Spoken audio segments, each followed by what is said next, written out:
Welcome back, challengers. It's your man's Darwin Darko here. I brought with me some dope beats for you to step to. We have five projects on the docket. Alanis Morissette, Jagged Little Pill. That project is 30 years old this year, so we're revisiting that. We have Konshens with Pool Party. Durand Jones and the Indications with Flowers. Is it Flowers or Flower? I don't think it's multiple. The flower. We'll get there. Clipse, of course, of course. Yo, let God sort them out. We're gonna get into it. Russ has another project. Wild. Um, the W exclamation point ILD. We'll go over that one towards the end. But first, of course, as usual, I have a couple honorable mentions. So random things out there in the universe that I see in terms of entertainment that you may want to check out. Also, not doing a full throated review of that particular thing, but it's always and sometimes it's a little bit off of the motif of music that we do here. But I went to go see. I went and saw How to Train Your Dragon, the live action joint, and and it was dope. It was great, man. The original animation is one of my favorite animated joints. I think that when was that? Was that 2010? When did this thing come out? Was it 2010? How to Train Your Dragon 2010. So that's dope that they were able to the story kept alive, and fans of it so man they had Gerard Butler as as I forgot his dad's name, but the Viking king and whatnot. And it's such a I mean, he did the voice for the animated joint anyways. And so he was man, it's like somebody wrote a whole script around this guy and just like although it goes into Hiccup's story, not him specifically, but I can see a prequel, especially with him not seeing, maybe back when his wife was alive, when Hiccup's mom was alive. But they did the animated movie, which was amazing. They did it justice in the live action joint, and something um struck me as I watched it. I don't know if it never hit me before, but and I've watched this movie like a dozen times before. I love it. But watching a live action joint struck a little bit of a chord with me. I somehow made a parallel in my head, and they're not doing this intentionally, but yo, it really reminded me of the story of Gaza. These these dragons are seen as the other since the very start of the movie. And I remember the part where Hiccup's going through the he's learning the different dragons. He's seeing what the history says about these different dragons and every dragon, the different types. It's like kill on sight. Next dragon, he describes it. Oh, kill on sight. Next dragon, this one does this other thing. Kill on sight, right? And then it finally gets like the what kind of night terror? I think that's what toothless is species is. And for that one, it just says just don't even engage them. Um, there's these dragons are this is like, but like they never really encounter these dragons. They never really, and like Hiccup acts by sheer accident. He ends up discovering, he puts himself in a situation. He's one on one with this dragon, and they form a relationship. And he's like, wait a minute, these dragons ain't that bad. Once I got to know them, and so it's like it's the same story of how like the split between Israel and Gaza and the people of Gaza and the Palestinians there.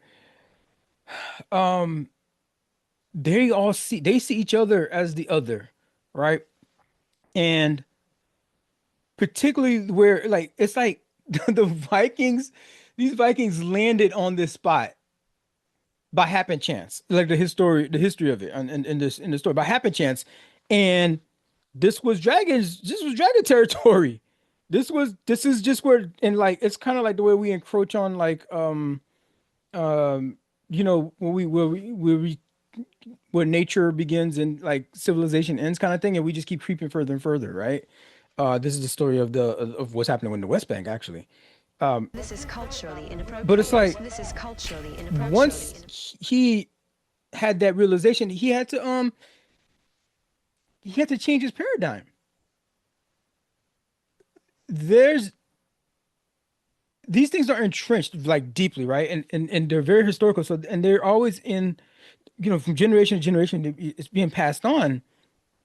And I remember one line in the movie where Astrid, this is Hiccup's girlfriend, potentially they kiss at the end. So yeah, I don't know how Vikings do it, the exact courtship thing, but when earlier on when she's like very skeptical of what Hiccup is up to, and just like she's just like towing the family line, towing the party line, if you will, and she is like she says she's like Maybe they're stops not him at as one bad point, as just we like think drops a they are. mic on him, and it's just like In case you forgot, our parents' war is about to become ours. Figure out which side you're on.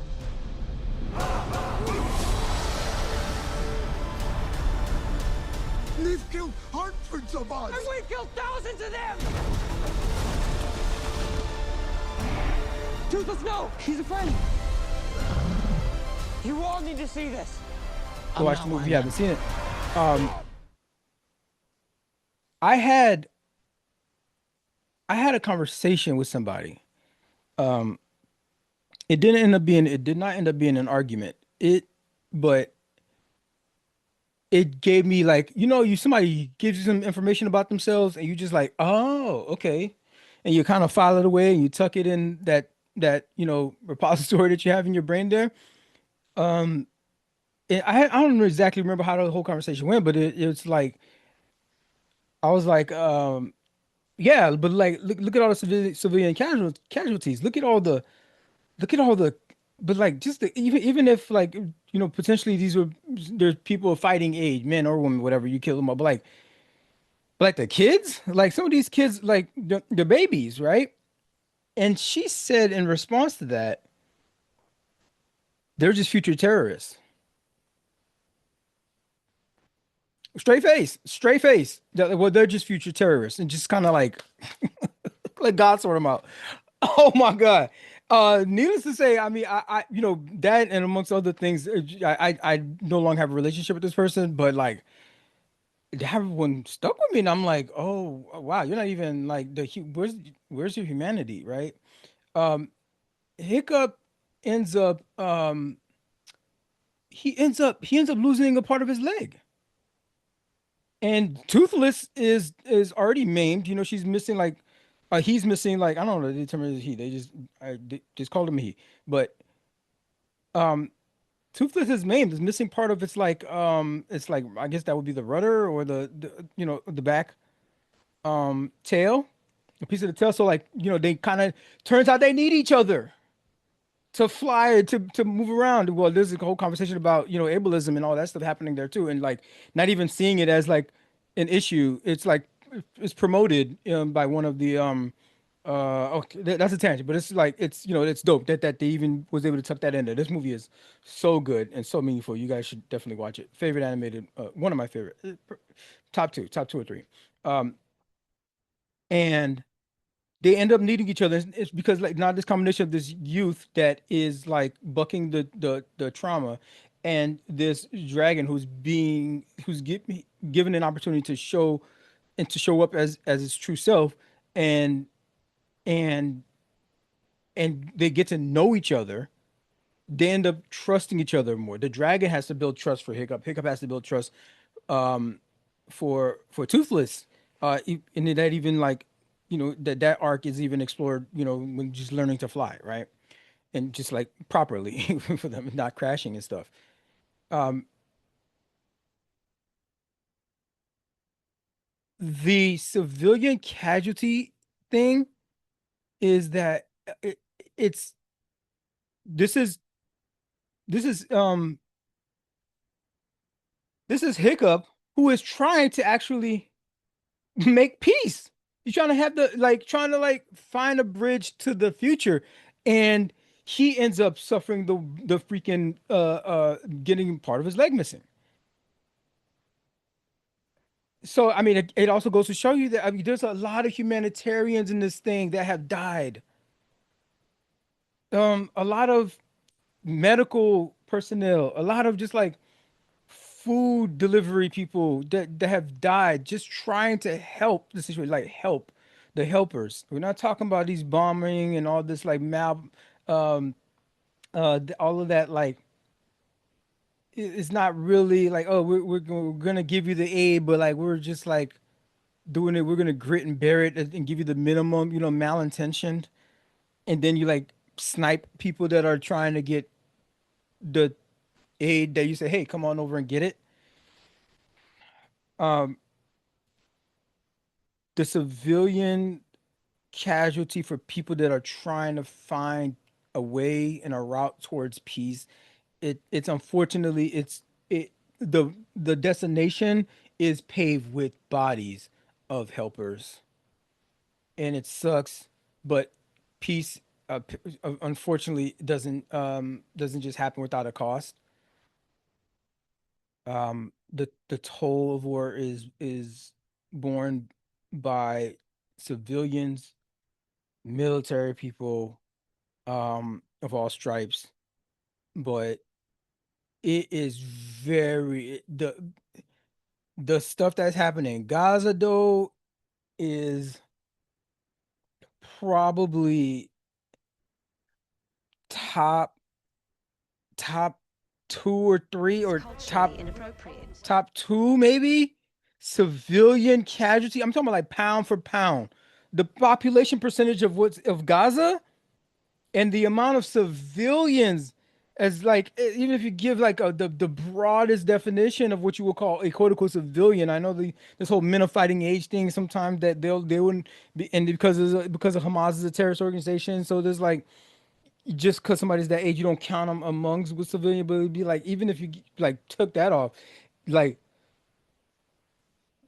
elderly, babies in hospital beds and preemies and whatnot, and women and children younger than 12, like you count all of that, it's got to be the highest body count. It's got to be the highest body count by percentage. It's got to be. I said top two or three. I think it might be number one by percentage of civilian death, people that are like non-combatants for the size of the population that was in Gaza and for how many had died. This is wild that this isn't over. This is crazy.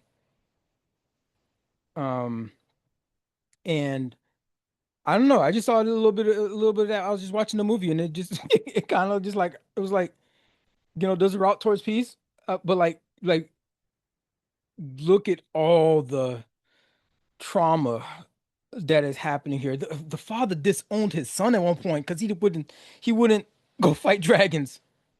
He's like you're no son of mine. Disowned him that much because like no, you gonna get this generational trauma. He had to like lose his dad figuratively in that situation.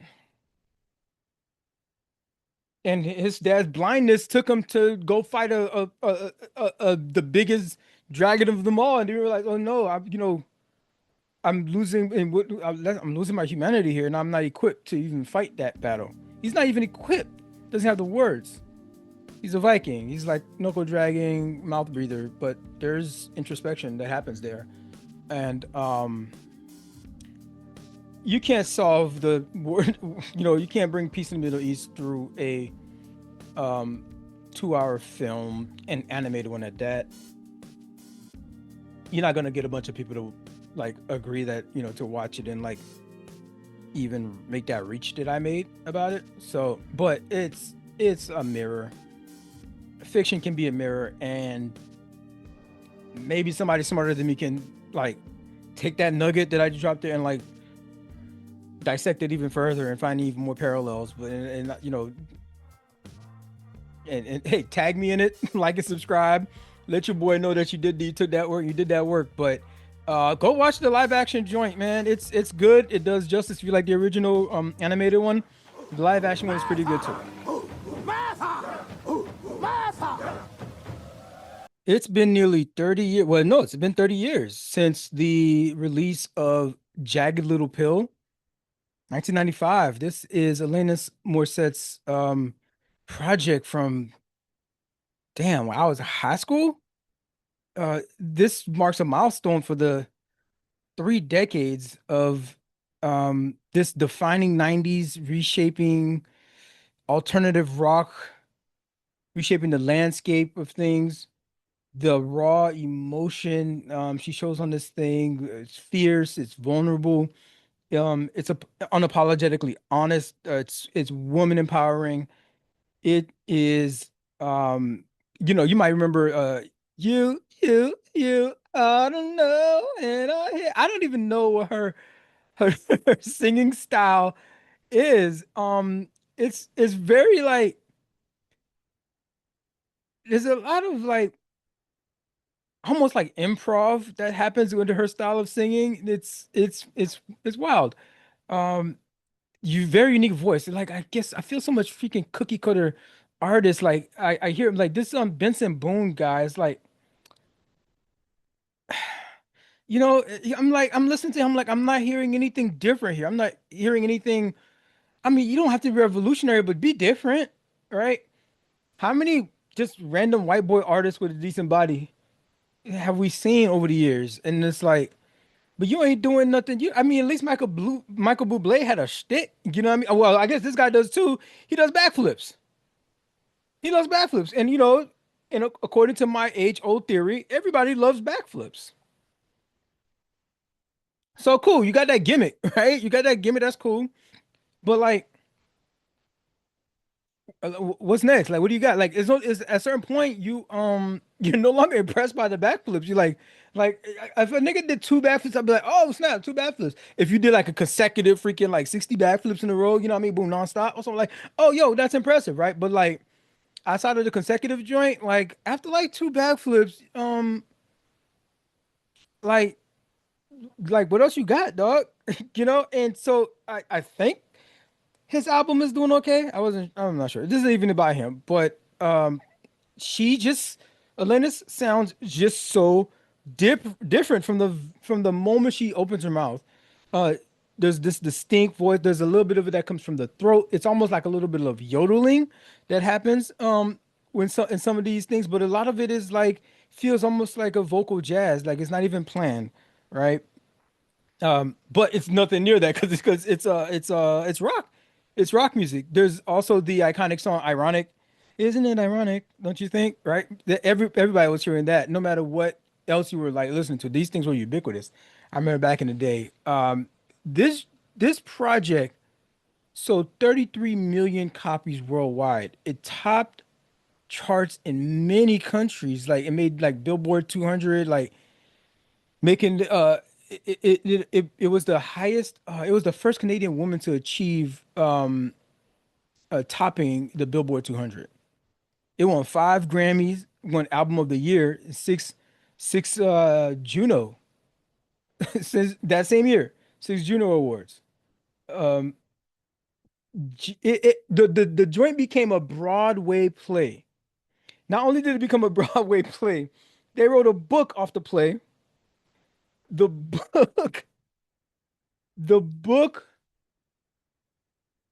won Best Book of a Musical, that award. The damn play um won 2 Tonys. The play won 2 Tonys,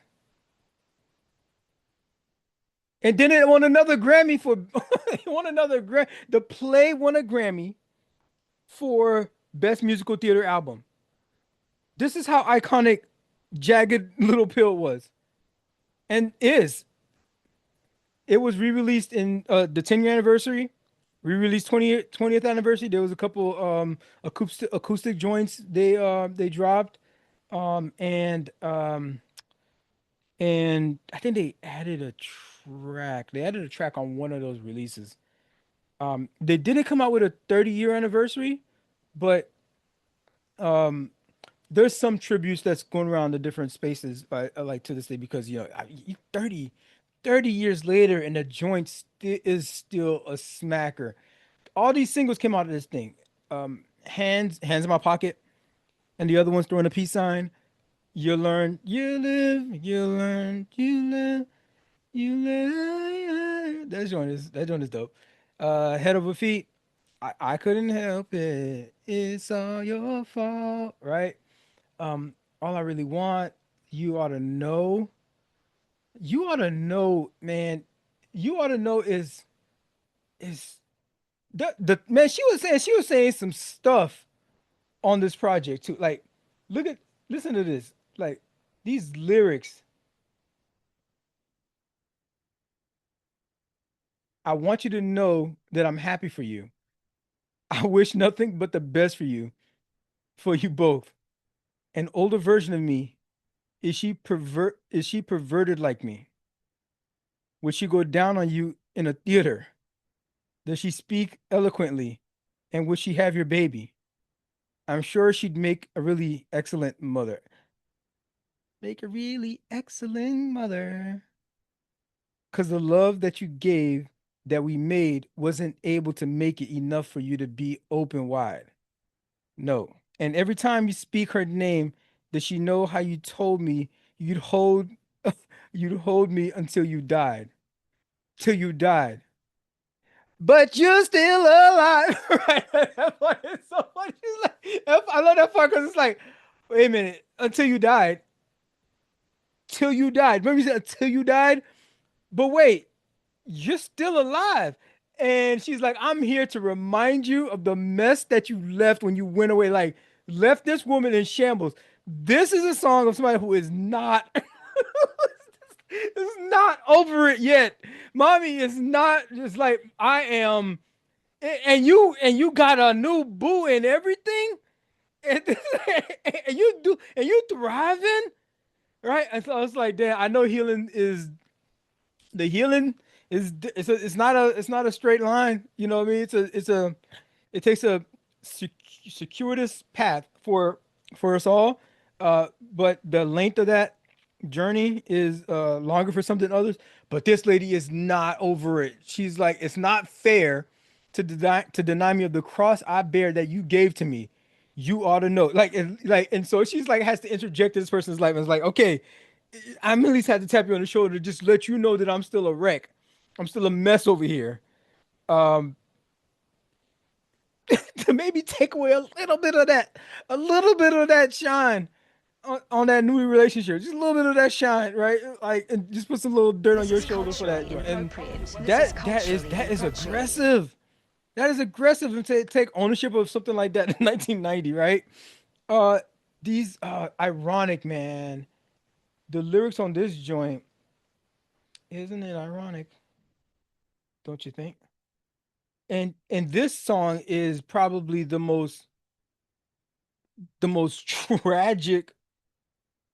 This joint. Hold on, let me see. Let me look at these lyrics here. Ironic. This is probably some of the most tragic lyrics you've ever heard of. An old man turns 98. He won the lottery and died the next day. It's a black fly in your Chardonnay. I mean, any color fly or insect will be bad for you, Chardonnay, but like, I mean, there's the duality of that's happening there. The visual that she's painting. It's a death row pardon, 2 minutes too late. And isn't it ironic? Don't you think? This song is so tragic. It's like rain on your wedding day. It's a free ride. This is the chorus. So this comes back around. It's like a free ride and you already paid. It's the good advice that you just can't take. And who would have thought it figures? Mr. Play It Safe was afraid to fly. He packed his suitcase, kissed his kids goodbye. He wait he waited this whole damn life to take that flight. And she goes, and as the plane crashed down, he thought, well, isn't this nice? I love the way it's like it just jumps. Like, he's like kisses kids goodbye, and then he waited his whole damn life to take that flight, and then just as the plane crashed down, like fuck, it didn't even like go through like the airport process. It didn't even go through like, through the enjoying. Oh, sir, would you like a beverage or you like a snack or these peanuts or whatnot? And it just get right to the just like the heart of like this man's crashing, this crashing back down to earth. It's a free ride when you already paid. It's a good advice you just can't take. It repeats that chorus. Um, uh, well, life has a funny way of sneaking up on you. When you think everything's okay and everything's going right, and life has a funny way of helping you out. When you think everything's gone wrong and everything blows up in your face, a traffic jam when you're already late, a no smoking sign on your cigarette break. It's like, and this is the part that everybody remembers. This part just stuck with me. It's like 10,000 spoons when all you need is a knife. A knife. That's it. That bar right there, you remember that.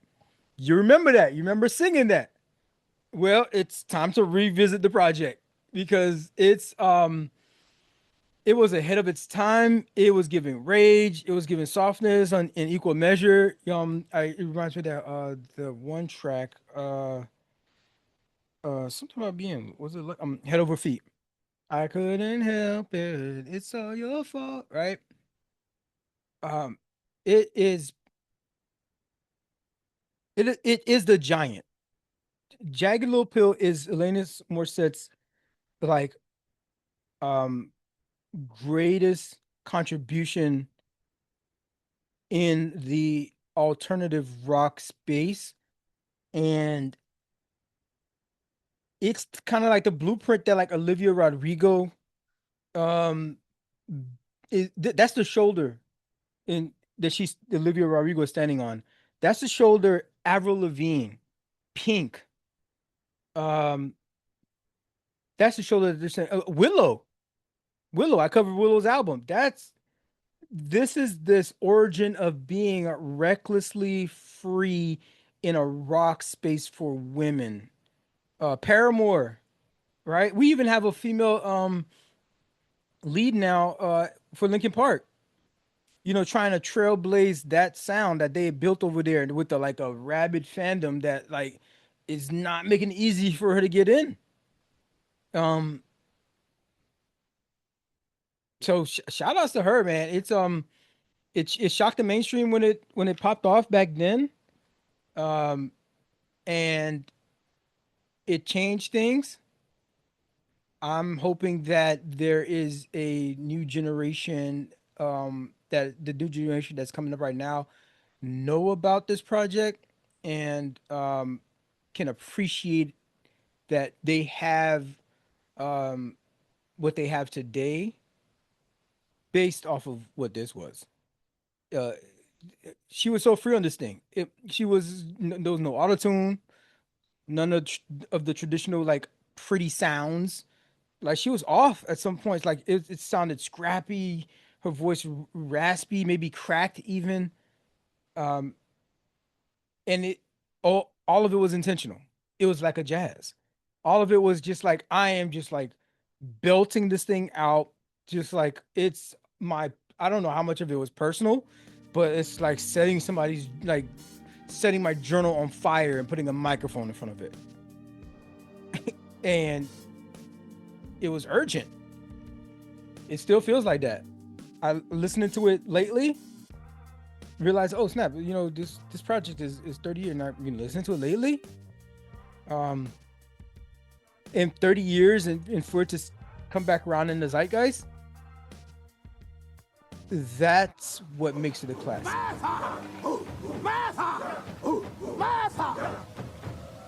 Konshens Pool Party is the Jamaican dance hall artist fifth studio project. Was released on June 27th.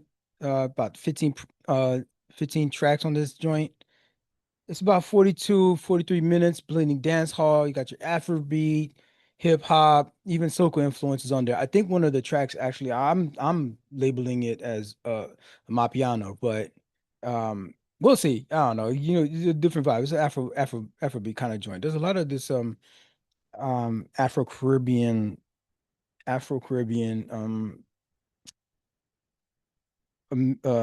pop kind of mix that's been going around the zeitgeist past few years, and I love it. Konshens describes this project as a musical lifeguard.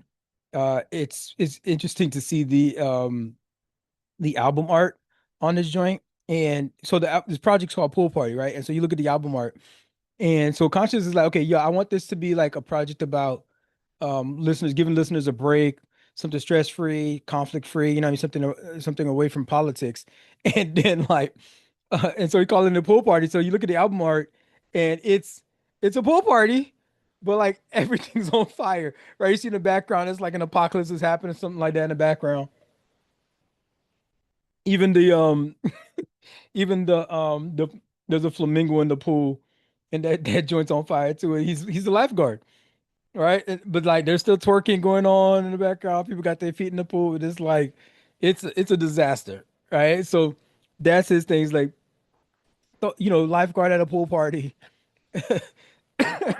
doing apocalypse. That's so funny. We got the game is on this thing. The game. I was surprised when that came up. Skillabang, Eric Bellinger, on Bend. That's this joint is energetic. Um it's a club banger. It's a club banger. Club ready. Lil Duval is on the track. That one is so many. It's a beat. It's humorous. It's like a pop leaning kind of anthem joint. Then we got Battles on is the one where Game was on. I wasn't expecting that. He dropped some bars on that thing. But he does this thing. He always calls like different artists that he admires or whatever. All right. So he does his Game thing on there. They do a dance hall reinterpretation of Juvie's Back That Ass Up, right? It is groovy, it is bouncy, it is fun. Just they didn't do anything particularly different with the production, with the beat. Um, but that Jamaican Pot Squad, he's spitting bars on that thing is gives it a like a refreshing kind of just a refreshing experience. Deserve It All is another dope track on here. It's a motivational closer celebrating just the reward after hard work. Just like reaping all of that stuff after you've done the work in advance. This is a overall it's a well-rounded, uplifting kind of escape like they planned it to be. Um, it's for him for Konshens. It's like a musical rebirth a bit. Um, it's arriving with some high energy. There's clear intent on this project. It is. Um, I I think he is definitely trying to like all the things that he's learned from the previous stage of his career, like bringing it all kind of together. There's only 15 tracks on here, and being able to have the cross like he's able to reach across the different, like for example having a game on here, right? um and there's a generational gap even there, so it's dope that he's still growing and making some of his best work even at this point, man. I can see like this whole project just being like if your next like Caribbean party got black folks, Caribbean folks especially come to your place, throw this on and surprise them like, oh snap, what I mean, put them on something new, right? It's the whole album is dope. I would say you can add any of these tracks. Probably like one or two is a little bit more downbeat, but like 90% of this thing you can add to any summer playlist. This album alone could be its own just like playlist for your summer groove. Everything's like danceable, layers left and right all over this thing. It's a solid addition to any playlist, but if you're just trying to set a party vibe, a chill session. You got folks over. If maybe you want to make it feel beachy, even though you're not at the beach. Yeah, this project's right up your alley.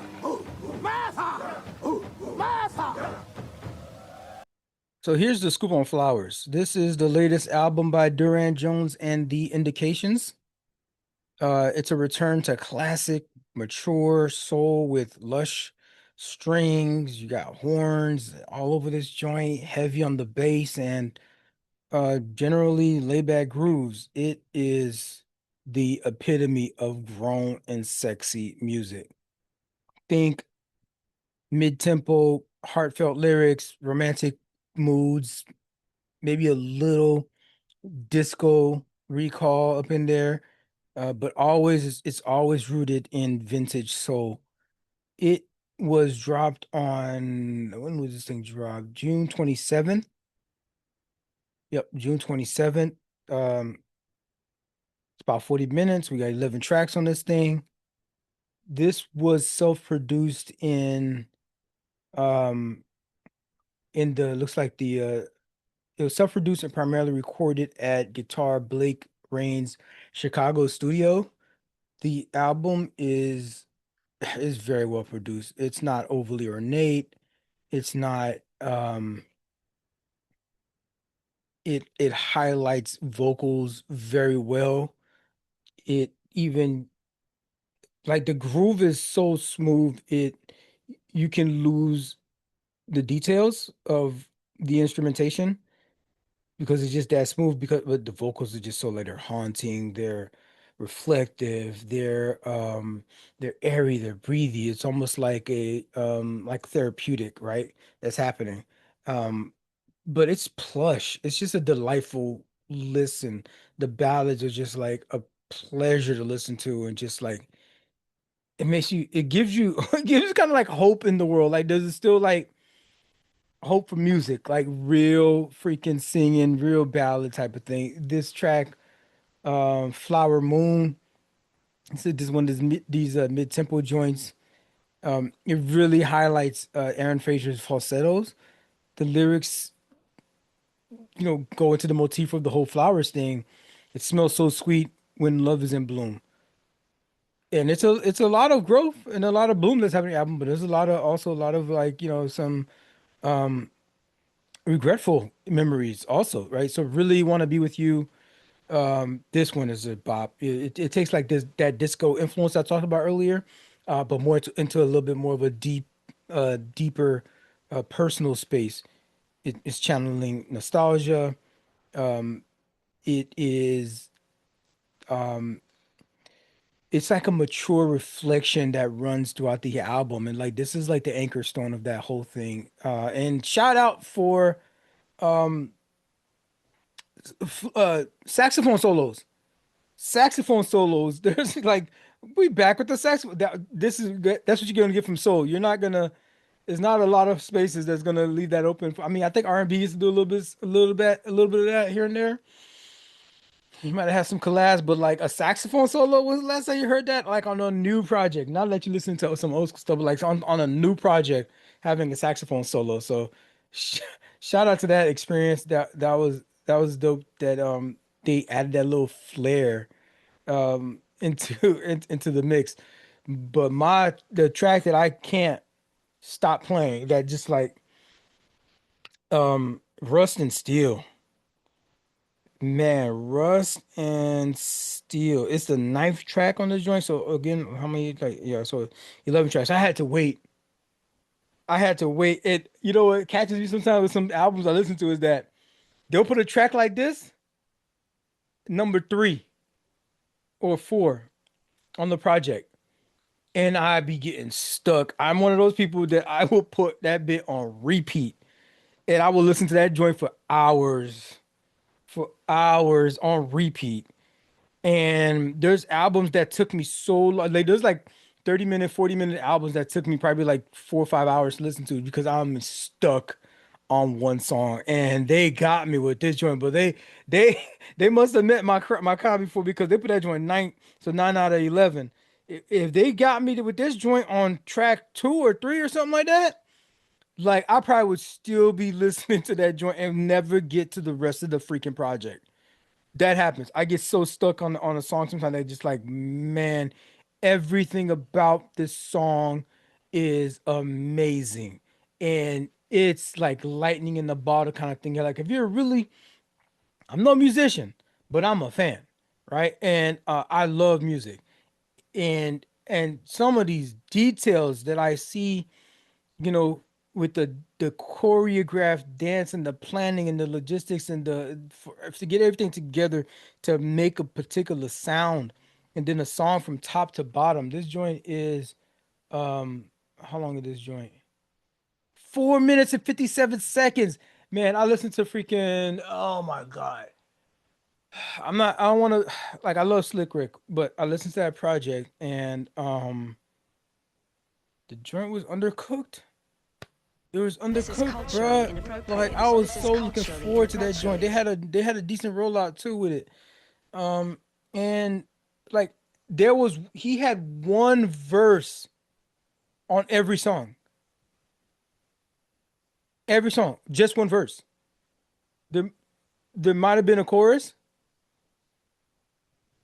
Yeah, there's like a verse and chorus, and the chorus plays once. These songs are like, go back and look at that joint, man. It's like 2 minutes long. A song, a whole song, a minute 45. Bro, you ain't done cooking, bro. What you doing?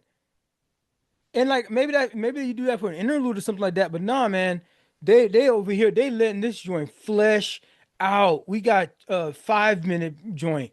You got a 3 minutes and 30 second joint. 4 minutes. Let's look at this. Just a 4 minute joint. They got a 5 minute joint. They got another. I need the answers is over 4 minutes. Flower Moon over 4 minutes. Really want to be with you over 4 minutes. Rust and Steel, damn near 5 minutes, and a bunch of 3 minute 30 second songs on here. Like you gotta let that joint flesh out. I've listened to projects where they had 7 minute joints on that joint. Of course, if you listen to like Pink Floyd or something like that, or even but like um who got that? So who's Jimmy Eat World, right? And if you really lock into a sound, lock into a track, and it gets to the point. I say like this for artists that are that have live bands in their recordings, man. If y'all jamming, man, let that shit ride. Let that shit ride, and at least keep that bit for the hard drive, cause we gonna need that re-release in 10 years or something like that, man. Cause some of these tracks are like amazing. Rust and Steel, I feel like could go on forever, forever. This joint is emotional and sonic like mastery of the art. It opens up with a striking compact intro with just the core, the choir, broken heart, broke down wheels, bitter love, rust and steel. It's setting this tone of emotional breakdown because they go through the whole extended metaphor of a relationship falling apart, but like an old car falling apart, right? And they just like live in that space. From the very first verse, they reminisce about turning heads in the early days. The line goes, "Candy apple red with the leather top." You saw something like that, just shiny leather top, just like boom in your neighborhood, just like clean. You stop and look, you turn heads, right? So this is like this um beginning of the relationship with people stopping you even sometimes like y'all look great together. Oh, I love y'all energy, right? Just like strangers even, right? Um, but as time wore on, beauty faded and the paint began to fade and there's just like tears and smoke were left behind. The chorus repeats the core metaphor of the brokenness. So I mentioned like, um, broken heart, broke down wheels, bitter love, rust and steel. I love the and it's drawn out. Bitter love. They let that go. And then rust and steel. And they just tease it out. And they just tease it out. It's just like the perfect rhythm to add to the how you want the listener to experience the the wrenching, fading, and deterioration of this relationship, of this car, of this thing. Um, the chorus repeats, and then like so we find then the narrator is like stuck on the side of the highway, car broke down, and just nostalgic about when that time when you was turning heads, that past love. Oh, he goes, in my mind, you'll always stay, but now we take our separate ways. Ending with like an echo of morality and decay. Ashes to ashes. There was a part that says ashes to ashes, dust to dust. And then at the end of the song, it's ashes to ashes, rust to rust. That's freaking poetry, man. Come on. And the fucking to close the loop on that too? To close the loop on that whole thing. Man, if you're looking for um classic soul with like a little bit of a modern twist, but like just some smooth vocals and just like something that's anchored in that keeps the ethos of soul music. new soul music. We ain't talking about some old artists that you used to fuck with back in the day that just like you know put out a cash grab or something like that. We're talking about like a new artist putting out new music with new songwriting. Flowers is a standout if you're looking for some for that soul itch. Scratch that soul itch. Their last project was in 2021, so 4 years of this being in the lab. You know what I mean? Shout out to them. It was worth the wait. It's romantic, it's atmospheric. There's emotional depth on this thing. It's a soundtrack for anybody going through some tough lessons. You going through the tough lessons. You've dusted yourself off. At least you're back on your feet. You take a second. You have some reflection. You do the growth, the real work, and then you bounce back. You bounce back, baby. Right? It's all in there. It's all in there. It's so all intentional. All those experiences. It's the soundtrack for that. You may be in any one of those stages. There's a track for you on this project. It's really made for maybe a cozy evening alone. It just sounds so good. I feel like you want to share it. You're gonna want to share it, even with maybe share it with your partner, as in like um, kind of like the Ghost of Christmas Future kind of situation. It's a project full of growth. I mean, flowers after all, right? With the theme of it all, it's mature, it's confident, but it leaves you with hope. It does leave you with some hope. Um, Flowers. I see flowers. When I come across flowers, I see them as symbolically as like spring, and even if it's not a spring, but it's like it feels like spring.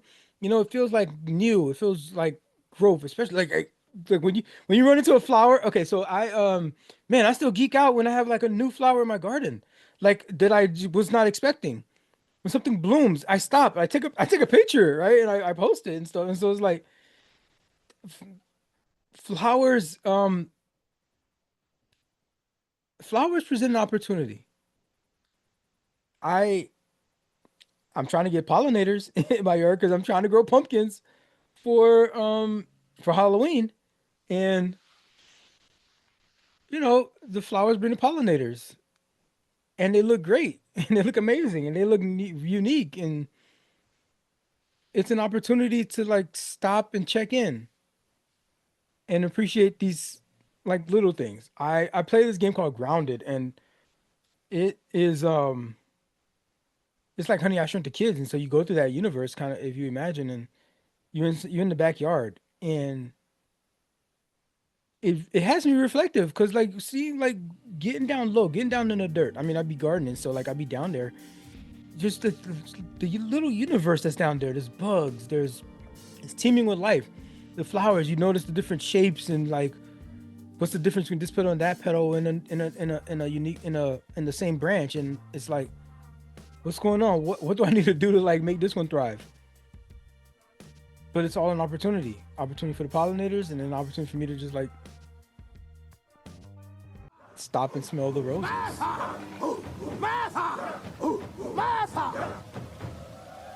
Let God sort them out. This marks a powerful return for Clipse, pairing their classic drug rap bravado with reflections on time, family, legacy.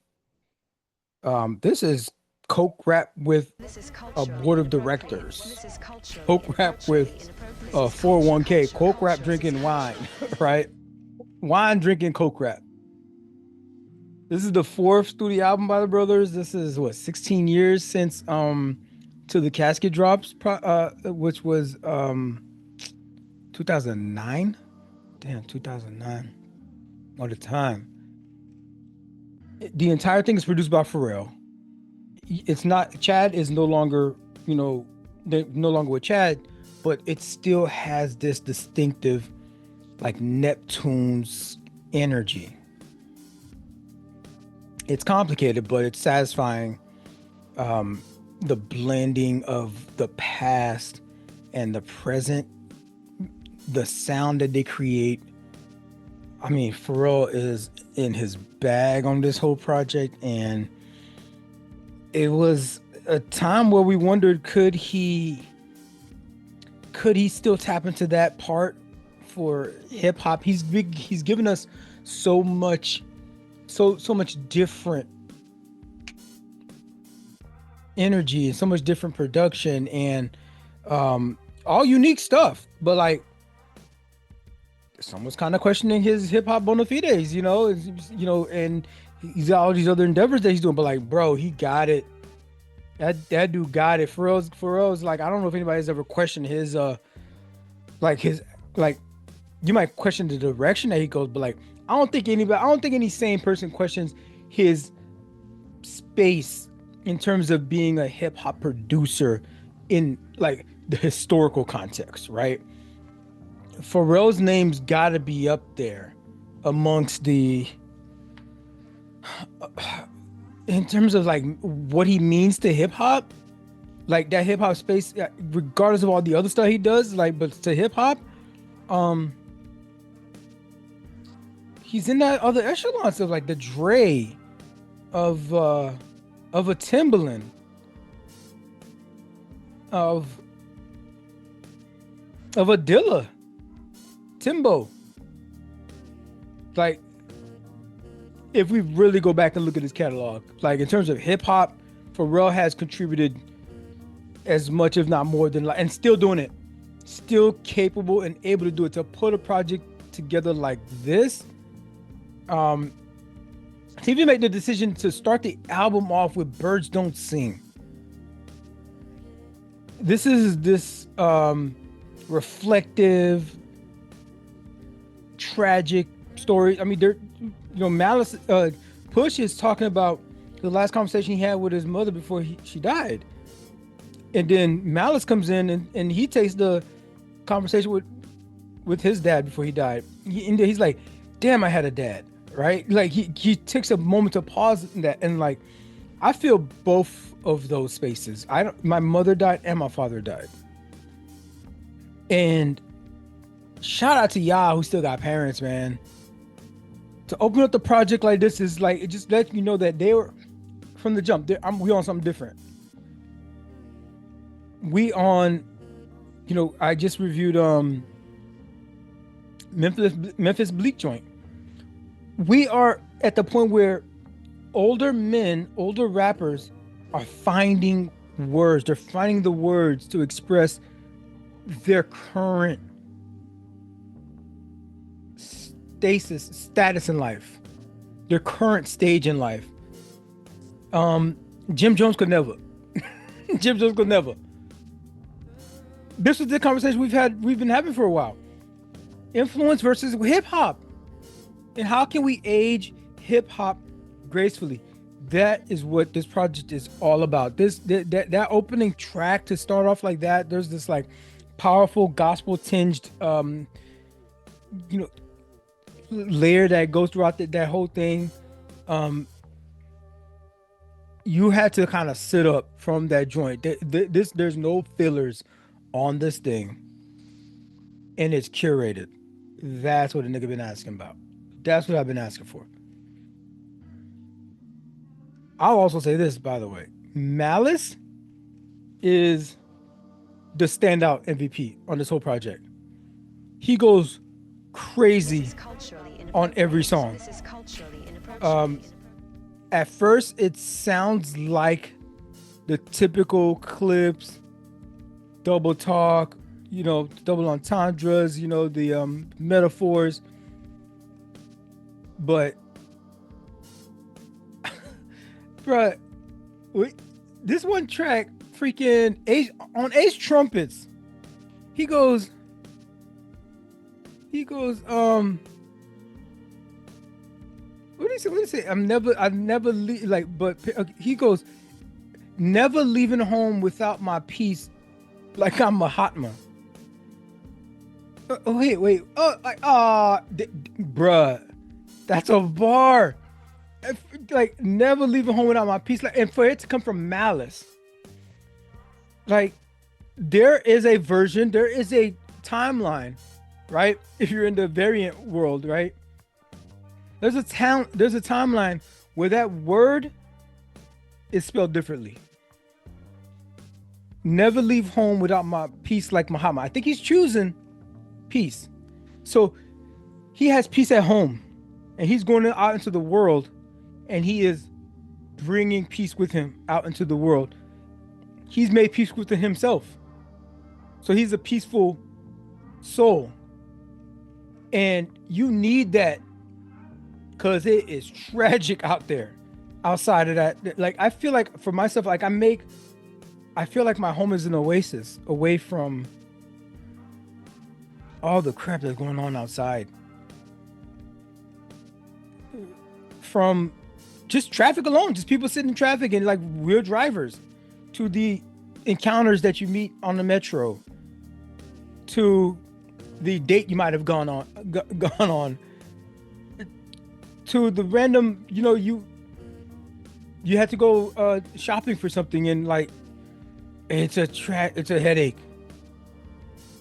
Gas prices, all that stuff. And like sometimes I feel like I just want to get home and just like close the door behind me, just like almost like I escaped something. So he's like that bar. So it could be that. Never leave home without my peace like Muhammad. I don't think the lyrics came out yet, and I don't know if the lyrics are official. But hold on, what does the lyrics say? Never leaving home without my peace like I'm Mahatma. So it's spelled Piece, but I don't know. I think they purposely may have in their rap book, in their notebook. It could be the. Oh snap! They did spell it Piece. Oh snap! They did spell it Piece. Never leave my home without my peace like I'm Mahatma. Oh wow. So like, okay, I don't know if these lyrics are like exact, but or they're like confirmed, because like Mahatma Gandhi is like the identity of, you know, the different dictionary definition of nonviolence. So it could be, I'm thinking it could be, I never leave my home without my peace. There's peace at home. I'm never leave home without my peace, right? But then it could also be the peace, you know what I mean? Like a gun. And so it's like, there's that double entendre, because it's like, I mean, like I've been there where it's like, you know, don't leave home without it on some American Express shit. Deliver straight to you if you need to be that way, right? I've been there. But even in that sense, to juxtapose that against Mahatma, right? Like I'm a peaceful person, but could you imagine Gandhi's strap, right? It's like that. It's like that. I'm a peaceful person and I want to choose peace, but know that I am capable of incredible violence. That could be what that bar is talking about. You know, pick whichever one you want. Just as long as you hit that subscribe button, you feel how you feel, right? I'm gonna put a pin in that. We're gonna get to that at another segment. So Malice comes back to the squad, providing this sort of juxtaposition to push. He not only does it in his bars, but it happens between verse to verse. You know, the back and forth that they have on this thing. And it's all wrapped together in some like amazing production with Pharrell. Pharrell has a fingerprint throughout this whole thing. He even has verses on this joint. You know, his voice is on the chorus of some of these, on the hooks of some of these things. This is like really Virginia. We're not from New York. We love New York. We're not from LA. We love LA. We love Chicago. We love everywhere. Virginia's just really different. And I might not be a shooter. I'm Mario Puzo. I make the music that I know the gangsters want to listen to. I understand. I know how to do this shit. Best produced track on the joint is Ibida. This thing is a master class in production. The way, the timing of it all, the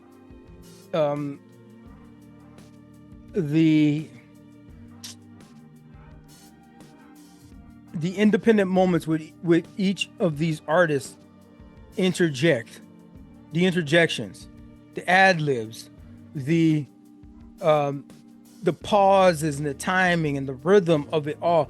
It is a match made in heaven on this track, and between the vocals and the beat, everything is.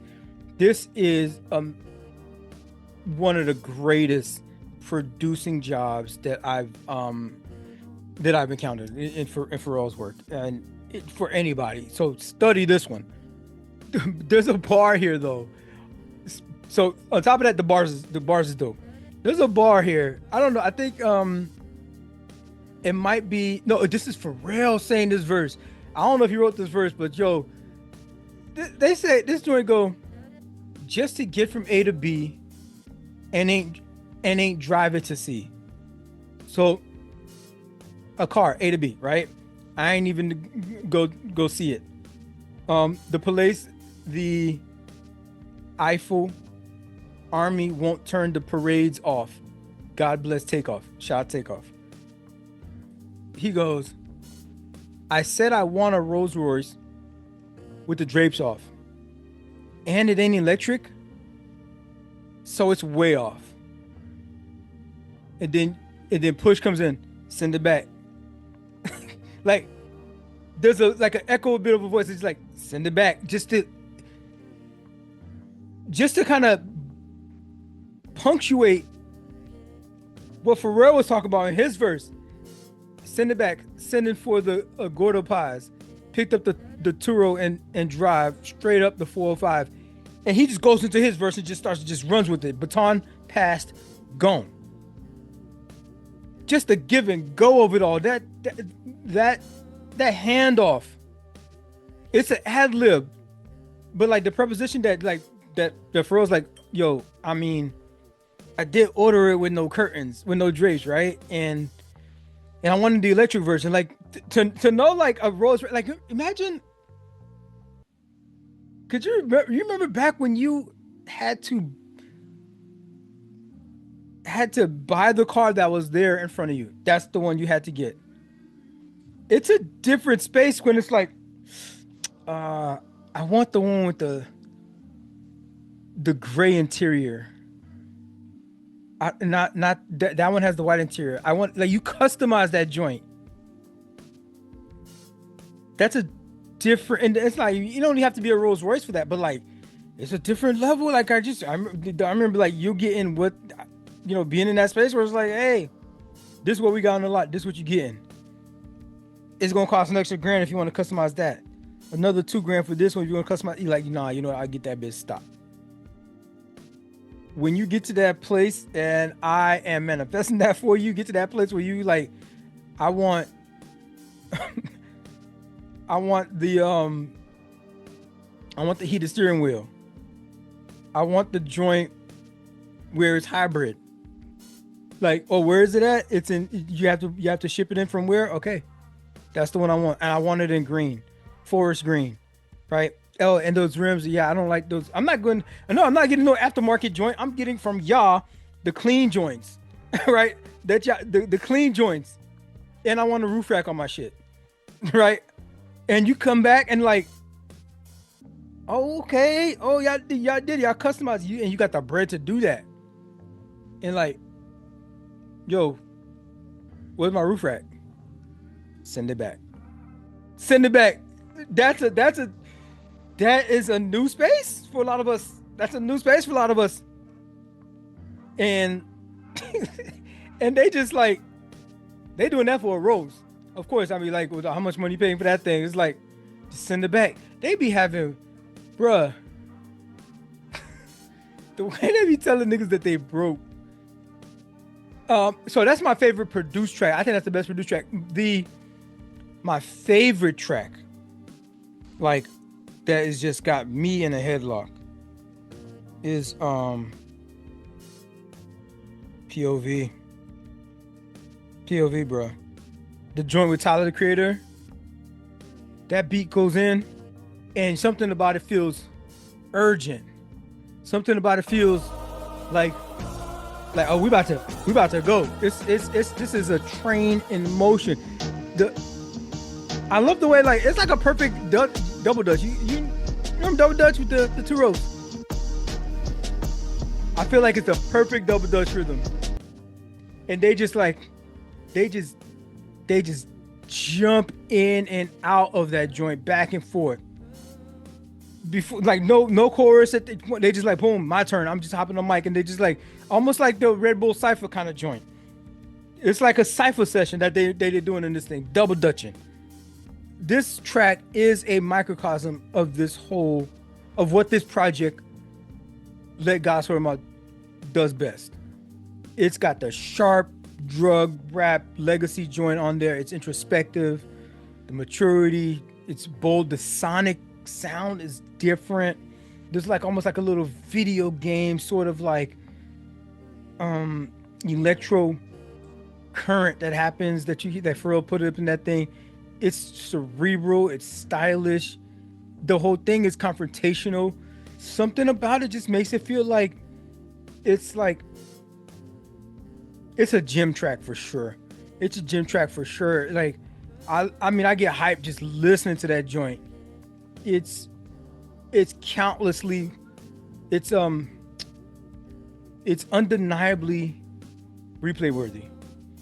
Tyler is on this joint, and easily the best feature on this whole project. We're talking about a project that has Kendrick on there. We have Kendrick on this joint. We got Nas gives us a verse. Ab Lava. Stove God Cooks. Shout out to Stove God. I featured him on that project, Soul Burger, like some time ago. Like, to see that, and it's like, and then of course you have Pharrell that adds, he has verses and stuff in the joint. Bruh, when I see people feature on a project, I see it as a cosign. Like, and so you have Nas and Kendrick on the same project. The heir apparent to greatest diss track of all time, Ether. I always thought it was the greatest of all time. All right, I might be biased, but. And then who took that crown and took it to a height that I don't think we will never see what Kendrick did with Not Like Us. As dope and as revered as Ether is, Not Like Us is in a different stratosphere. The shit won a Grammy. This is culturally inappropriate. It still got Drake crashing out talking about, what did I miss? Like, what you mean, what you miss? You saw all of that. We see you see all of that. We see you go through all of that, and you still ain't get over it.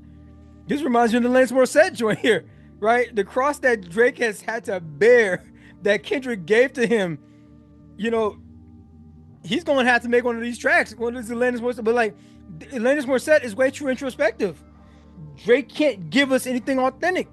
He's just not built for that. So like, I don't know if he'll ever get there. Like, I don't want to hear him rap it. I want to hear him about the growth, the experience. How did it feel to take this L? But like, how did you feel internally? What emotions that you feel like you had to dissect and had to like unearth within yourself? He's never gonna give us anything like that, bro. You got Kendrick on this album with Nas, both of them coming off on this industry. That's the cosign. One's old school, one's new school.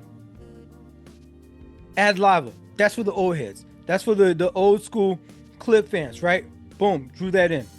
You have Cooking Soul, just like super underground. Not two supers, but at least one super underground. Cooking Soul. That's like these are people that matter to me, and they're saying this shit is dope. I trust their judgment. But even before I heard what they had to say on this joint, I'm listening to this project, and it is Um, it's God, it's their best project. It's the best top to bottom. I've liked every song. I've hit a I hit a yeah, I hit the like button on every freaking track. I even liked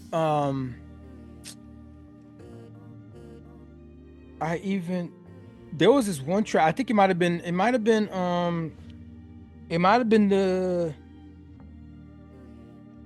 the Inglorious Bastard joint that took me a couple listens before I was like, oh wait, you know what? That was on me. My bad. I wasn't seeing what was happening on that one. I came to that joint late. But back to POV, man. It's bro, the Clipse will tell you that whatever it is that you're doing right now, whatever it is you think you're doing, you think you're getting it, the Clipse will find a way, especially Push. Push will find a way to let you know that you are not. Good for you. I love that for you, but you are not on his level. They just be inventing what this dude said. No one can, no one tells you you're broke the way the Clipse could tell you you're broke. Tell me I'm broke without telling me I'm broke, right? It's they invent. Okay, so Joyce say the only Audi here is driven by my au pair, and he says like that, my au pair. So he's saying au pair. Some of y'all don't even know what that is. An au pair. Don't even know what that is. It's pronounced au pair. It's French. This is a babysitter, a glorified babysitter. Like they have like a work visa. They come in from like different places around the world. You know, they don't have to be French. And this nigga's like, the only Audi we're talking about here is driven by my au pair. So, hey, a couple things happening here. I have a fucking au pair. Right? That's one. I could sponsor a whole human being to come over here to be a nanny. We have babysitters here in America. We have nannies and stuff. No, an au pair. Secondly, we provide a vehicle for the au pair. Like a whole vehicle. Like this person is, you know, they could catch the bus or the metro or something like that. No, we don't need to take our kids around. So then I got something to do. My wife got something to do. You know, we'll just get a throwaway car and give it to the au pair. What you get her? An Audi. You get an Audi for the au pair. Right? It's basically your butler. And pronounce it au pair. It's the same way Kanye was like, I don't know how to pronounce nothing past that Versace. Let me say Versace, right? Past that Versace. Pronouncing Versace. It's like the way to still keep it like G and to keep it black, you gotta mispronounce that. All pair, right? Because I just got the money. I'm still a nigga here in this bit, right? But I got the money and I'm doing a little better. I know, but I might not know how to pronounce nothing, but like I'm on a different level than y'all fools. This dude say, man, listen. Oh my gosh, listen to this verse. Sand color Rolls Royce. We like Saudis here. The only Audi here is driven by my au pair. Ghostface with the wrist. Bird Falconer. Willie Falcone. Trunk full of talcum here. Shotgun with your ex. Feels like Malcolm's near. This is culturally inappropriate. Right? This is culturally inappropriate. Send a hit through a text. Ain't no shouting here. That's some like mob shit. That's some like high level La Familia type shit. Ain't no shouting here. Bypass MIA. Too much crowd in there. I spent summers with connects. Love that mountain air. It ain't no back alley joint, ain't no hand to hand type shit no more. We had a resort in the mountains somewhere. Maybe I'm even at the farm of that joint, right?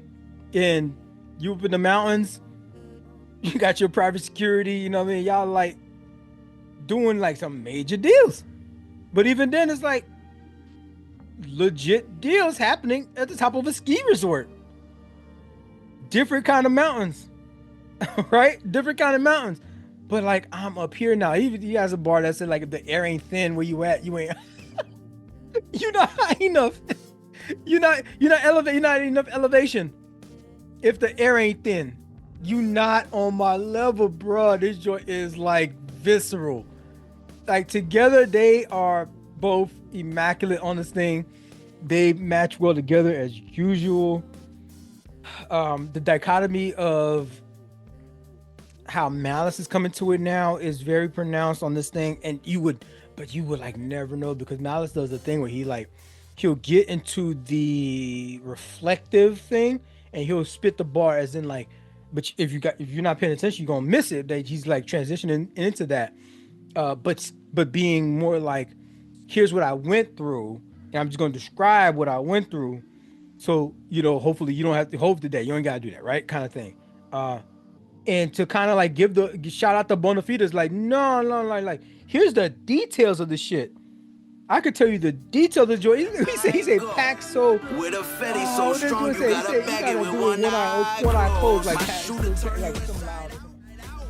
Fresh Prince jacket, boy, I COCO to the inside out. His religious venture, and then coming back to this thing. While Push is still heavy snow globe, you know what I mean? Just like, he's very much the energy of Mike Tyson blow to the face, right?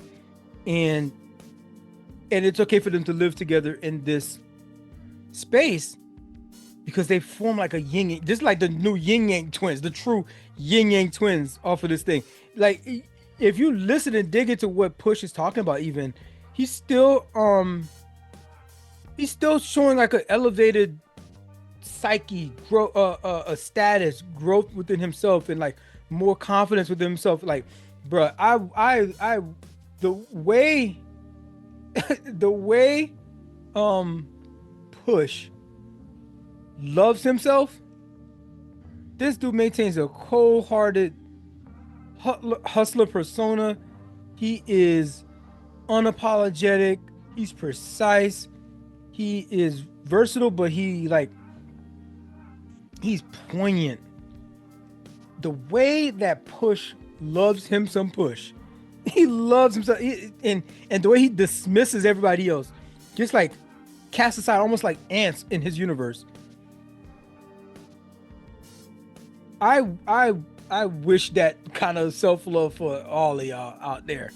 All y'all had that much confidence in yo shit, and it just comes through on those bars. Meanwhile, Malice is, he's conscious. He shows the wrestling between street life and his spiritual life, and he has one line on one bar. He's like, was I pushing death? Like, yes, yeah, you were pushing death. But he still has. Because he's more reflective on it, and he brings that out more in the bars. So he's the more reflective voice, while Push is more the celebratory voice. Like, we've done the work, and all of this stuff, we're gathering the harvest. I feel like Malice is bringing it that big brother energy. He's bringing it forth on this thing, and I don't, there's been a lot of growth with Push, so I want to say, like, but there's still work to be done, that he could get beyond the This is culturally inappropriate. I mean, he's at a stage right now. Like, this is it. At that point, like, you should be celebrating, and I love that for him. You should be celebrating as well. But there's just a heads up, what's around the corner. You're gonna become Mal's age, and Mal has come full circle and back to bringing out this project.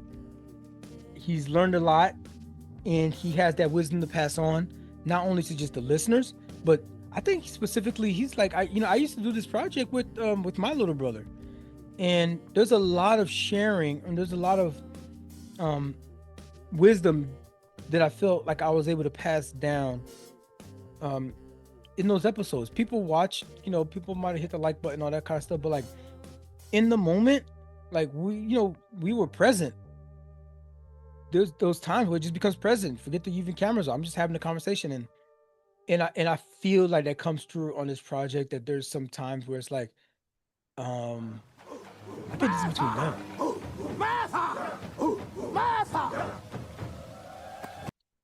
Russ's 2024 album Wild is a genre blending, emotionally charged project that continues his independent ethos while showcasing his growth as a songwriter, producer, performer.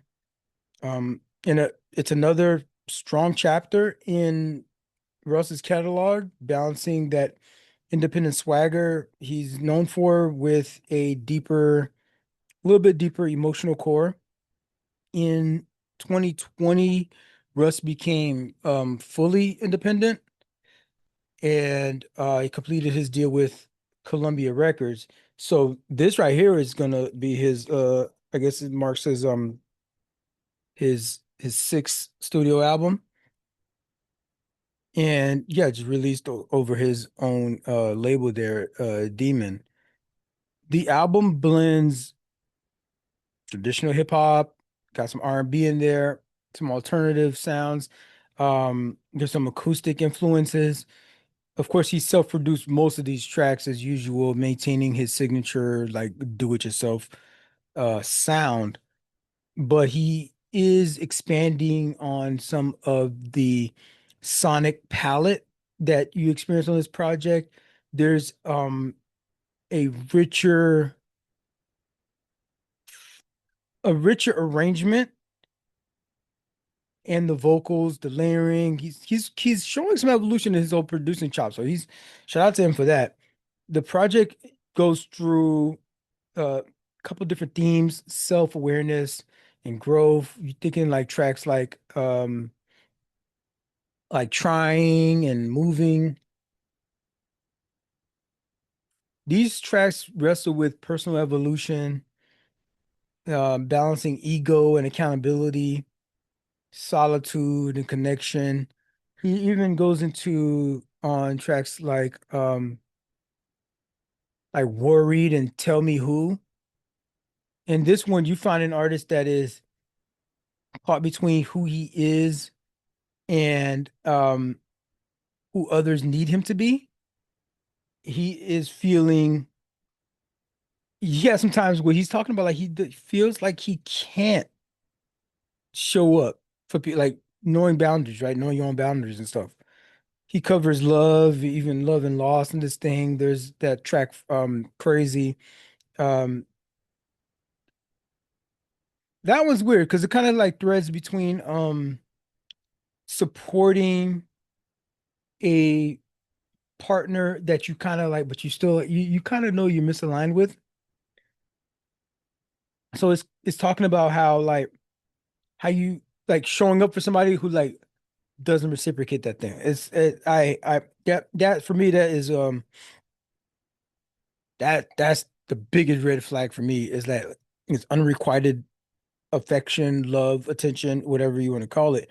But you put in the effort in any relationship, it could be friendship, familial, romantic, and it's like you put in that effort and it's not reciprocated. There's other people that like, fine, you easily brush it off and you're like, whatever, doesn't matter to me. You're more detached, but it's just a dynamic of who I am. And is that if I'm reaching out and I am I'm trying to make connection, intentionally trying to make connection, but I don't see the effort on the other person's part. And, it don't have to be equal. I'm not saying it has to be, because I might be extra, maybe, you know what I mean? Where I'm like, I really value friendships and I really value the relationships that I choose to be in. Um, because I've dismissed relationships. I've broken up with friends, just like, hey, you know, this relationship, for me, got we can't do this anymore. Uh, more power to you. Go do your thing. Go be great. But away from me. Go do it over there. Um, but being in a relationship where like you getting that unrequited, what I mean, that where it's not being returned, you're not, nobody's filling your cup and that thing. I have a short kind of like bandwidth for that. I find it lazy. I find it lazy. There's a couple of other tracks, Pin Up in a Penthouse. These joints right here are like just confident feeling, unapologetic. User Guide is another one on that joint. Russ is reflecting on um, just being independent, being self-made, self-funded, unfiltered. He has a track, he has a bar on there, like feel how you feel. Just hit This the is subscribe culturally button. Right? inappropriate. He does a This is lot of stuff on like on culturally YouTube and these inappropriate. independent spaces that he's got to maintain his ethos, right? Listen to this joint. This joint says what is this track? I think it's on User Guide. He goes Deep Sorrow. Is it User Guide? Which one is that? I forgot it was the opening track to this joint. And he goes Deep Sorrow on a private jet to Teterboro. The only thing better than me is me tomorrow. I used to eat Sbarro. Food court was a luxury. Yo, food court was a luxury. That Panda Express? That Panda Express at the mall? What? So wait. I not only get to go to a movie, but I also could get some Panda Express? Luxury, bruh. That joint was busting. So it's like, wow. Uh Now I might go and fly to Budapest just because I'm hungry. Bruh. Talk about standing on your like, yo, I don't celebrating your wins. Celebrating your wins. Now I not casually, I'm just gonna fly to Budapest just because I'm hungry. He pronounces Hungary, but just because I'm hungry, right? That wordplay there. Very, very, very clever stuff. Gold cutler. Man, let me just read it how he says it. Okay, here you go. Deep sorrow on a private jet to Teterboro. The only thing better than me is me tomorrow. I used to eat Sbarro. Food court was luxury. Now I might go and fly to Budapest just because I'm hungry. Gold cutlery. My maids gotta hand wash them.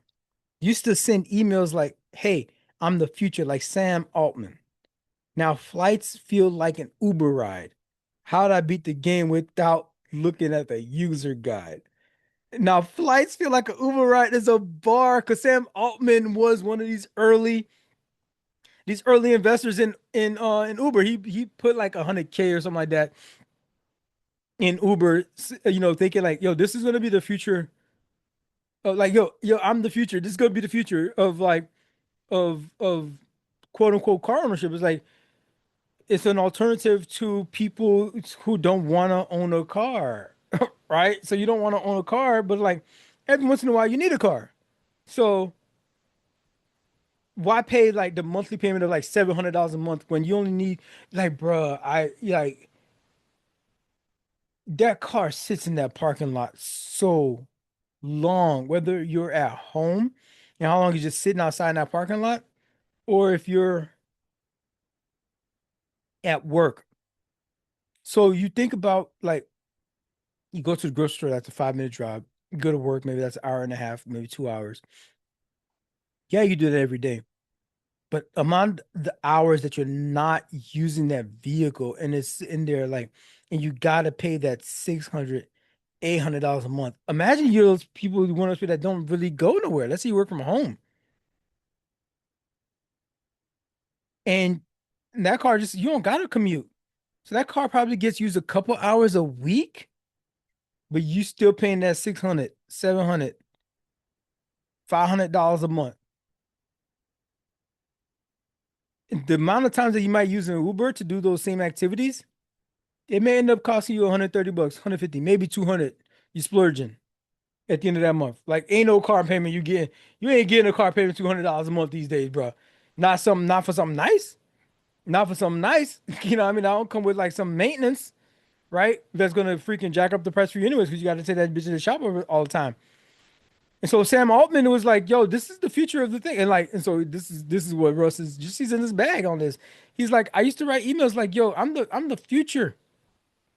Pay attention to me. You might want to tap in now, early."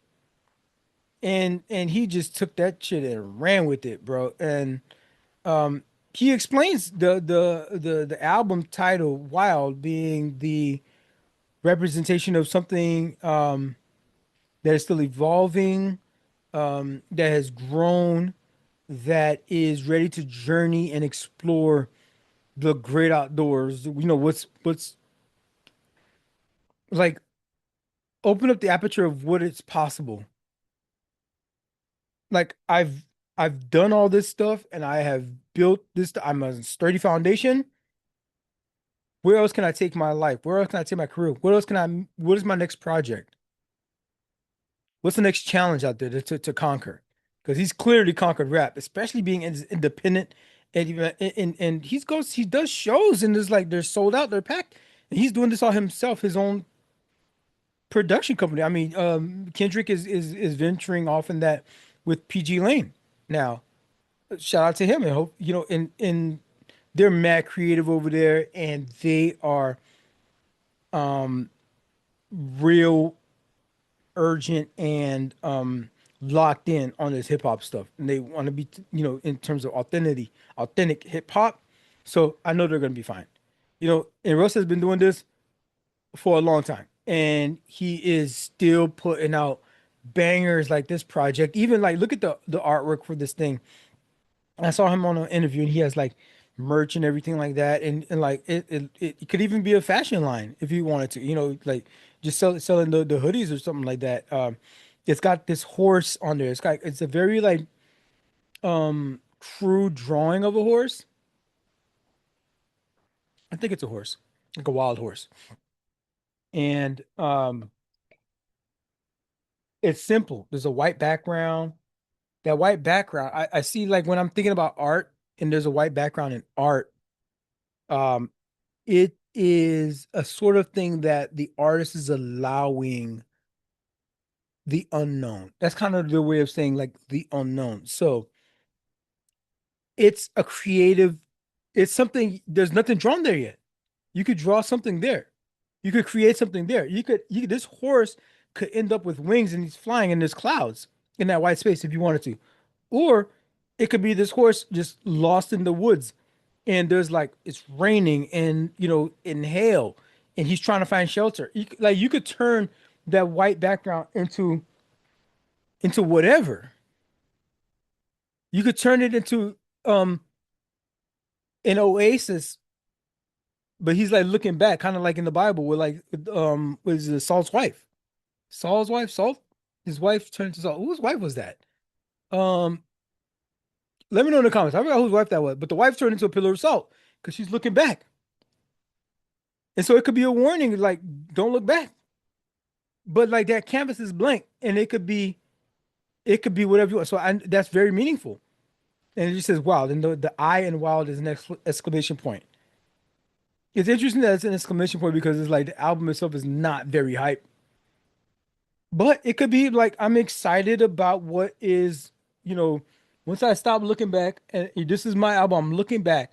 The next thing I'm gonna be staring squarely into the present, into the future, and that's gonna be the next project. I think. Maybe I'm maybe I'm what do they call it? Tilting windmills? Or I forgot how that saying goes. But he's reflective on this joint, but he's comfortable in it. He's comfortable into venturing into the unknown. He's been doing this. Like he says in this joint, he said, how I beat the game without looking at a user guide. And so if you made it this far in the game as Russ has made it without looking at a user guide, you gotta be excited about what's to come next. This project is introspective. It allows him, give him some space to indulge in what he's created. But he is ready to explore that creative wilderness, that emotional wilderness. And I'm here to whatever Russ has next. He did an interview with Apple Apple Music, with Ebro and them, and and it was the best interview I've heard on their show. I mean, they don't do a lot of interviews, but like he is just so comfortable in his skin, and to just be authentic and honest the way he is about himself, about the game, about what he's looking, he's reflecting on the art and how other people are interpreting it and if they're taking it serious or not.